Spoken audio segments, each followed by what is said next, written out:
She said one of the big lessons she learned is there is such thing as female leadership. A friend of mine who 3 things happened to her simultaneously, she's in the military, 3 things happened to her simultaneously.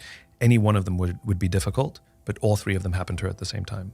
She was promoted to senior management. She was deployed for 13 months and she was given her very first command. She took over a job where the previous 5 leaders had all been fired. She would be working with people from different forces. So she's in the Air Force, she'd have Air Force and Army reporting to her, some of whom were much older than her and much more experienced than her. And she is a hard-driving, passionate young officer who said, I'm going to turn this group around and I'm going to prove to everybody that I can turn it around. And it was a failure. They were ignoring her. They weren't taking her seriously. No matter how, if she powered up, it didn't work. Every night she would cry herself to sleep and started regretting being in the military. She didn't know what to do.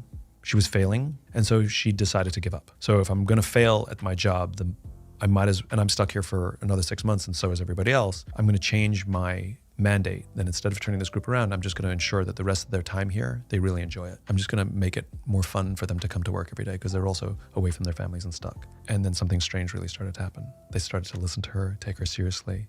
They started to respect her more. She ended up being very, very high performing at the end, and the group completely turned around. On her way in, she made it about herself, and she made it about the metrics, and she made it about the performance. The lesson she learned was if you make it about the people, then the people will take care of everything else. And she had a conversation with one of the army, one of the soldiers, and like, why didn't you listen to me? Like, why was it so difficult? Why did we struggle? And he said point blank, because when a male officer yells at me, I take it, I hear it, I move on, right? It's fine.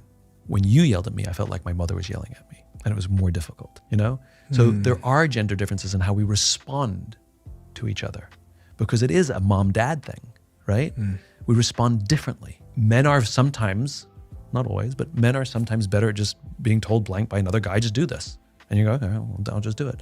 But when you create gender, it creates all kinds of other interpretations and associations, like our mothers. So I think we cannot discount those. You know, traditional male leadership qualities are things like decisiveness, aggression, you know, those kinds of things. Traditional female qualities are things like patience, you know, maternal instinct, empathy. And I think the mistake we've made across all leadership is we teach male leadership. We teach decisiveness and we teach aggression. And these are the things we teach. And we teach that to everybody. And the reality is what makes great leaders is they have a balance.